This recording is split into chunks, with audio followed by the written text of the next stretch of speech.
How do you taste blended Scotch whisky? First of all, you need to use a glass, not just any glass, a Copita nosing glass. You'll see from the shape of this one, it is quite different from this one. Because what you want to do, unlike this shape, you want to get into the whisky to assess it. So what you must do is take the bottle, pour it into the glass, swirl it around, as I said to you before, throw it out. Because you want to get rid of any odors that are perhaps on the lip of the glass. Swirl it around, bring it up and say, hello. Then you go back to it. How are you? And then go back to it. Quite well. Thank you very much. Now remember, get into it. Don't go like this. None of this stuff. You want to get right into it to make sure that you're actually examining every part of that whiskey. How do you taste it? Don't knock it back like a cowboy. Take the water. But don't just pick up a jug like this. What you need to do is to pick up a jug with your finger in the water. Why? Because you want to test it. Why do you want to test it? Because many barmen, unfortunately, stick their jug under a hot tap by mistake, and therefore, this is what ruins whiskey. 6 times I've now ruined my whiskey. 6 times. Twice in America, once in France, once in Stockholm, and twice in England. So, you take the still water, you put it into the whiskey, reduce it down to 35% alcohol. 35% alcohol is the ideal strength for really bringing out the whiskey in the palate. Put it in the mouth. And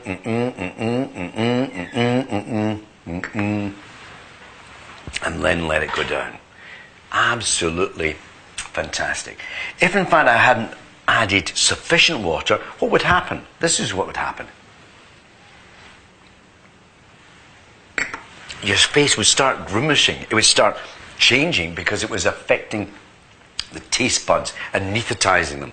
So all you need is a little water. When I have a presentation, finish at night, want to relax, go into the bar, there's nothing more wonderful than the sound of whiskey being poured by the barman into a glass. And just when I'm about to take the glass from him to enjoy my whiskey, suddenly I hear this other noise. This other noise of not just 1 or 2 bits of ice, but many bits. This is now Scotch on the rocks. This is taking my whiskey, ruining it with all this ice. In the olden days when there was no ice, the Scots had to improvise. So what did they do? They went to the riverbeds. They took the cold rocks that had been chilled by the mountain snows. They put that into the whiskey and that chilled it. And that's why we call it Scotch on the rocks. All I'm saying to you is this. If you're ever in a bar and you want to try and enjoy your whiskey this way, don't take it. Take hold of the barman and show him what it's all about. Yeah, chuck it away. You don't need it. Now we're going to move on to the 22.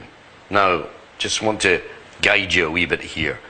When we talk about the 13, 19, 22, these whiskies are really beginning to settle down.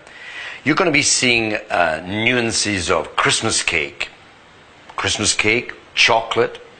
You're going to see lovely creamy caramel, but you're going to see that citrus orange, that sort of citrus orange peel, the rind of the orange slowly but surely emerging. And the Whyte of Mackay Supreme 22 years old is really no exception. Once again, give it respect. You don't need the water because this is pure liquid gold. This is 22 karat gold in its own way. Don't put too much of this in the carpet because it's becoming quite expensive. But what you're going to see about this one is immediately that weight. And remember, we're not talking about a big muscular man. We're just talking about the weight of the lovely individual component parts that have gone in here.